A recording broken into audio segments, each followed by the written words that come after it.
Muy buenos días, bienvenidos de nuevo a Negocios Televisión, bienvenidos al espacio de las noticias, mirando a la actualidad, pendientes de la última hora, con el foco un día más en lo que pasa en Oriente Medio, todos mirando, esperando la respuesta por parte de Israel, también advertencias por parte de Irán, sobre todo, ojo, amenazas a Estados Unidos, dice que están preparados para una guerra a gran escala. Enseguida les contamos también la última advertencia por parte de Rusia, dice que la expansión de este conflicto puede tener consecuencias catastróficas, mientras que precisamente miraremos también a lo que sucede en el conflicto en Ucrania, con Rusia que sigue avanzando en el este, con Zelensky que se abre a conversaciones de paz antes de que acabe este año, dice que el fin de la guerra está más próximo, y también, por supuesto, mirando a el huracán Milton y las consecuencias que está teniendo para Estados Unidos. Enseguida les contamos todo esto, pero empezamos mirando a Irán. En concreto hablamos del comandante en jefe de la Guardia Revolucionaria iraní, Hossein Salami. Ha mandado un mensaje directo a Estados Unidos. Declara que Irán está preparado para una guerra a gran escala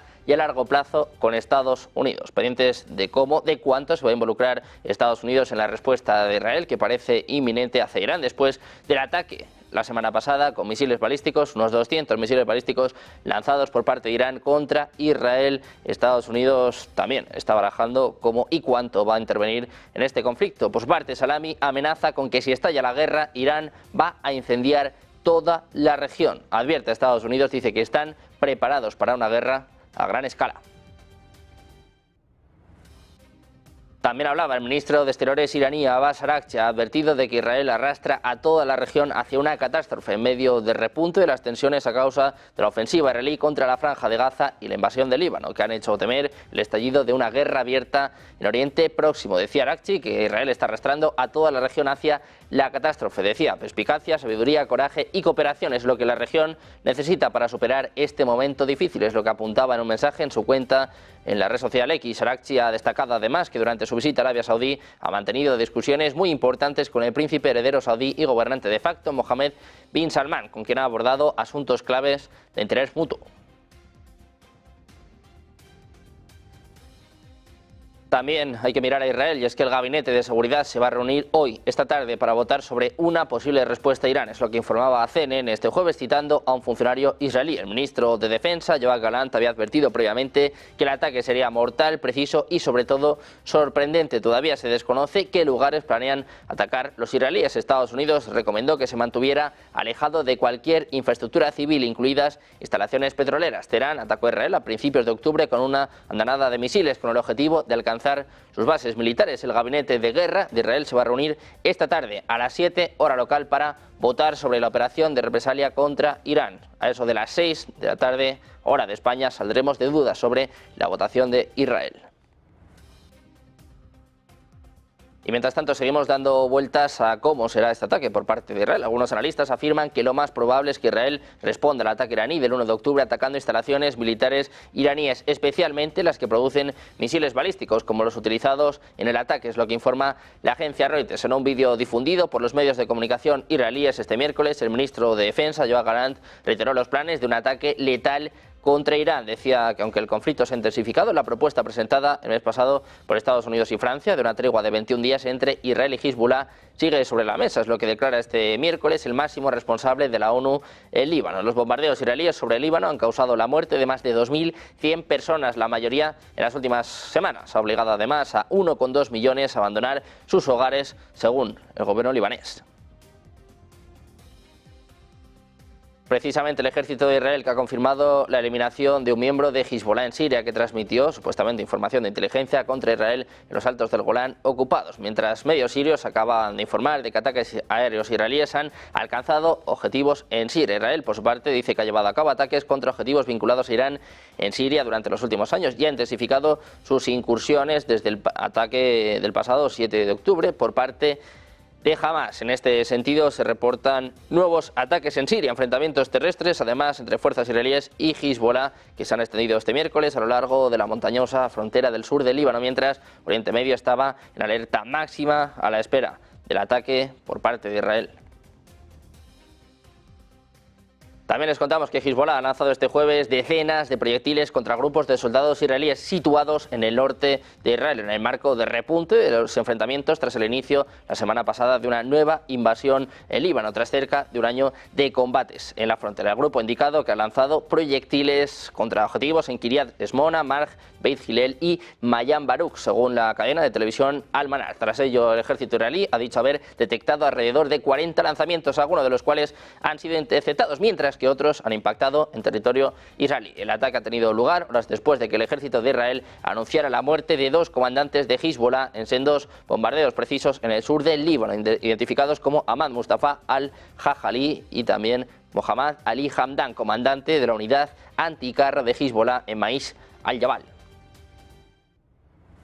Mientras tanto, Biden y Netanyahu, como saben, han hablado en las últimas horas, en lo que desde la Casa Blanca se ha calificado como una conversación honesta sobre la respuesta de Israel a Irán. Karine Jean-Pierre, secretaria de prensa de la Casa Blanca, explicaba ante los periodistas que la llamada implicó una discusión sobre la esperada represalia de Israel contra Teherán, que duró unos 30 minutos. Ha sido la primera charla conocida entre Biden y Netanyahu desde agosto y coincide con una fuerte escalada del conflicto de Israel con Irán y con Hezbollah, pero sin señales de un alto el fuego inminente para poner fin al conflicto con Hamas.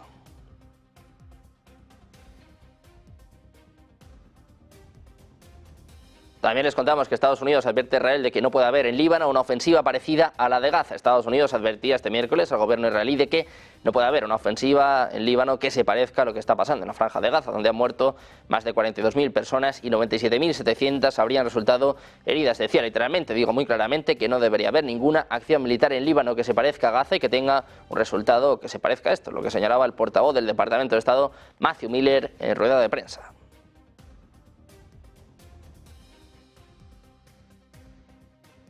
Y precisamente en Israel, pendientes del ministro de Defensa, se espera que Yoav Gallant viaje a Estados Unidos el próximo martes 15 de octubre, es lo que informan este jueves medios israelíes. Gallant originalmente tenía previsto visitar Washington esta semana, pero el viaje se pospuso después de que surgieran algunos informes de que el primer ministro israelí, Benjamin Netanyahu, primero quería hablar por teléfono con el presidente estadounidense Joe Biden sobre la acción de represalia planeada por su país contra Irán y obtener la aprobación del gabinete para la respuesta. Durante su visita a Estados Unidos, Gallant se reunirá con su homólogo estadounidense Lloyd Austin y con el asesor de Seguridad Nacional, Jake Sullivan. También les contamos que el Ministerio de Defensa de Siria ha denunciado este jueves de madrugada un ataque aéreo achacado al ejército de Israel contra un edificio militar en la ciudad de Hama y contra una fábrica de automóviles en la ciudad de Hasia, ubicada en los alrededores de Homs, en el oeste del país, sin que por ahora se hayan registrado víctimas. Decía que hacia la 1 de la madrugada el enemigo israelí ha lanzado un ataque aéreo desde el norte del Líbano contra una planta de montaje de automóviles en la zona industrial de Hasia, en la provincia de Homs, y contra un emplazamiento militar en Hama. Las pérdidas se limitaron a pérdidas materiales, es lo que indicaba un portavoz militar, según un comunicado publicado en su página de Facebook.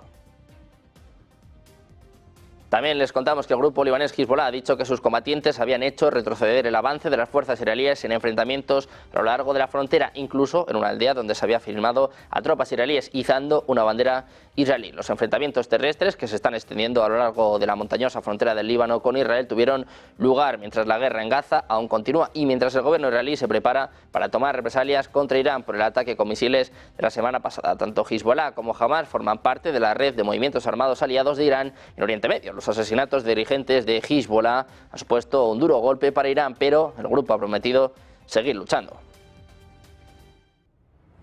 También miramos a Estados Unidos, que pretende aprovechar la escalada del conflicto entre Israel y Hezbollah como una oportunidad para deshacerse de esta organización que tiene una importante influencia política en el Líbano y también para elegir al presidente de este país. Es lo que informa The Wall Street Journal, citando fuentes entre funcionarios de Estados Unidos y países árabes. Según su información, el secretario de Estado de Estados Unidos, Antony Blinken, recientemente, durante conversaciones telefónicas, pidió a los líderes de Qatar, Egipto y Arabia Saudita que apoyaran la idea de celebrar elecciones presidenciales en el Líbano. El enviado especial de Estados Unidos, Amos Hochstein, también dijo a las autoridades árabes que el debilitamiento de Hezbollah debido a los ataques israelíes debería verse como una oportunidad para una posible salida al estancamiento político del Líbano. En este contexto, la publicación recuerda que el cargo del presidente del Líbano permanece vacante desde que el general Michael Aoun dejara este cargo en 2022. También miramos a Irán, y es que Teherán ha dicho a los estados árabes del Golfo que sería inaceptable si permitieran el uso de su espacio aéreo o bases militares contra Irán. Advirtió que cualquier acción de este tipo provocaría una respuesta, es lo que apuntaba un alto funcionario iraní. También dijo que cualquier acción de los estados del Golfo para equilibrar los mercados petroleros en caso de que las instalaciones energéticas de Irán sean atacadas por Israel no era parte de las discusiones hasta el momento. Los comentarios se producen en medio de una creciente preocupación por una posible represalia israelí por el ataque con misiles iraníes de la semana pasada, mientras el ministro de Asuntos Exteriores de Irán visitaba Arabia Saudí y otros estados del Golfo, incluido Qatar, para mantener conversaciones. También pendientes de Rusia, de su respuesta a lo que sucede en Oriente Medio, y es que el Kremlin advierte de que la expansión del conflicto tiene consecuencias catastróficas. El Kremlin ha dicho este jueves que la expansión geográfica del conflicto en Oriente Medio hasta el Líbano está teniendo consecuencias catastróficas para la región. El portavoz del Kremlin, Dmitry Peskov, hizo estos comentarios cuando se le preguntó sobre la opción de que Israel se prepare para una acción militar en Siria, estrecho aliado de Rusia.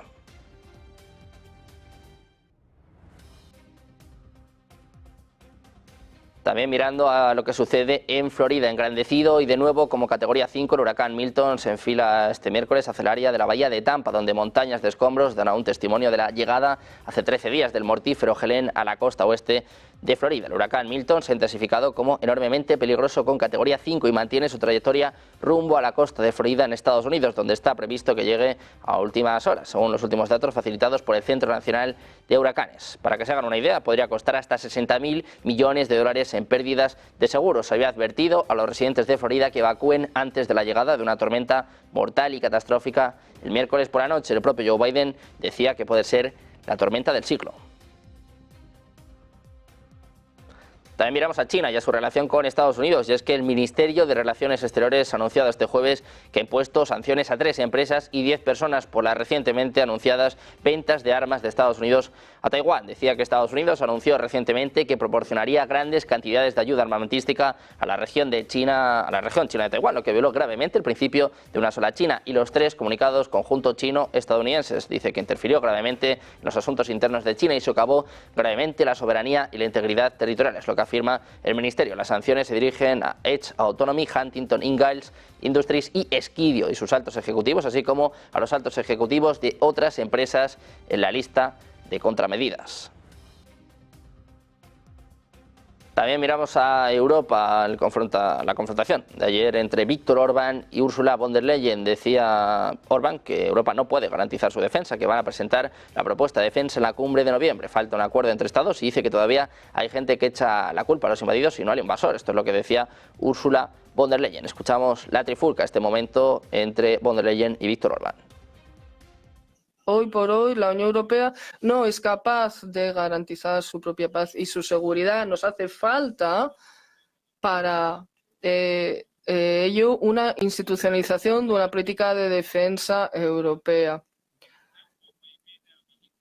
Pensamos también que hay que reforzar para ello la industria de la defensa y del armamento en Europa. Y por eso vamos a lanzar una propuesta de plan para el sector industrial de defensa y de apoyo a la misma. Hace falta a lo mejor estructuras de acuerdo interestados por la cuestión de las competencias entre Estados miembros y la Unión Europea. Hay personas que todavía le echan la culpa no al invasor, sino a los invadidos.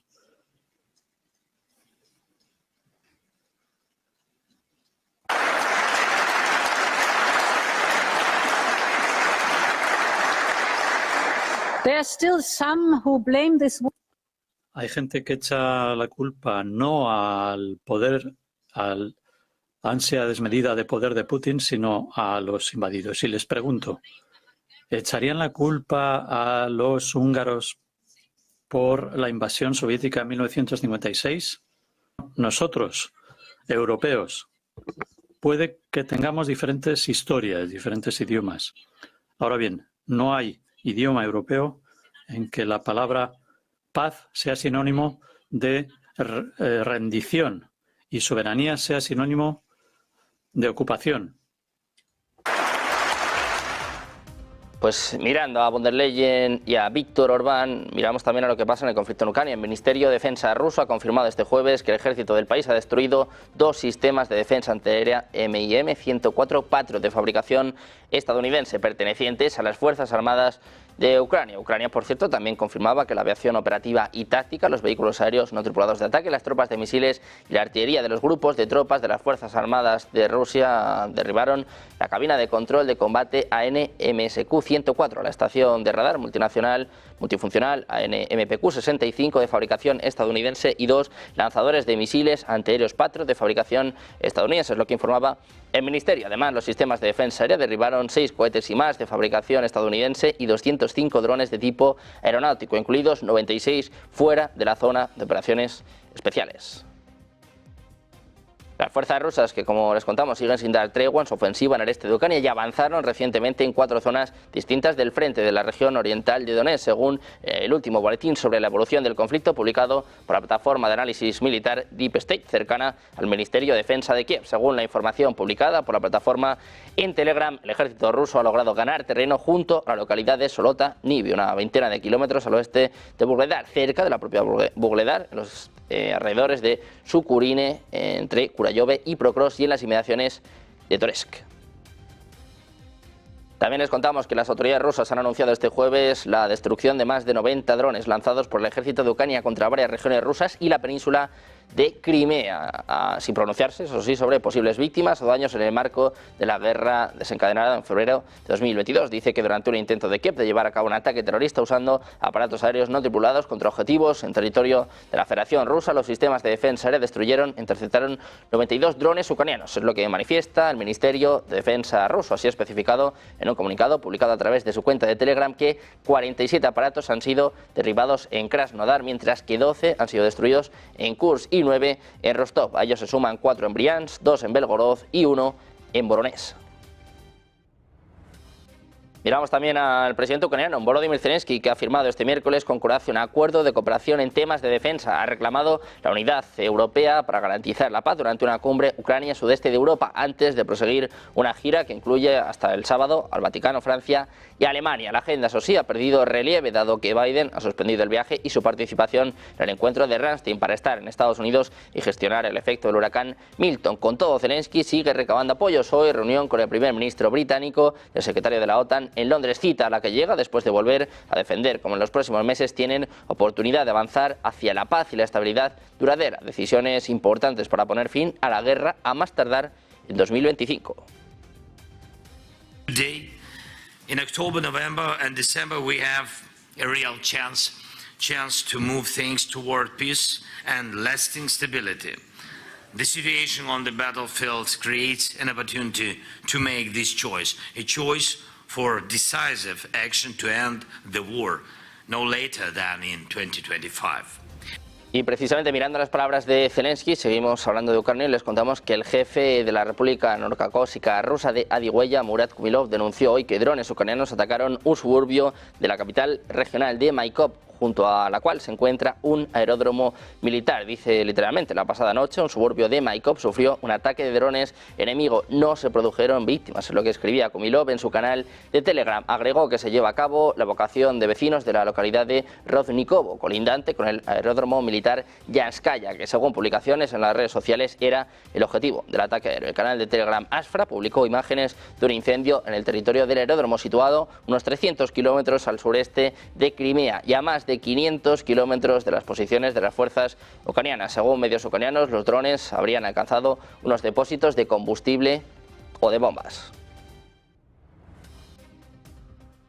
Pendientes de la actualidad geopolítica, también hay que estar pendientes de la economía. Hoy dato importante en Estados Unidos, conoceremos el IPC, mirando también a la sesión europea. Enseguida volvemos con todas las claves, con Ponte en Acción, de la mano de Eva Villanueva, pero antes un consejo para sus vacaciones de la mano de Olivanova. Sueñas con unas vacaciones a orillas del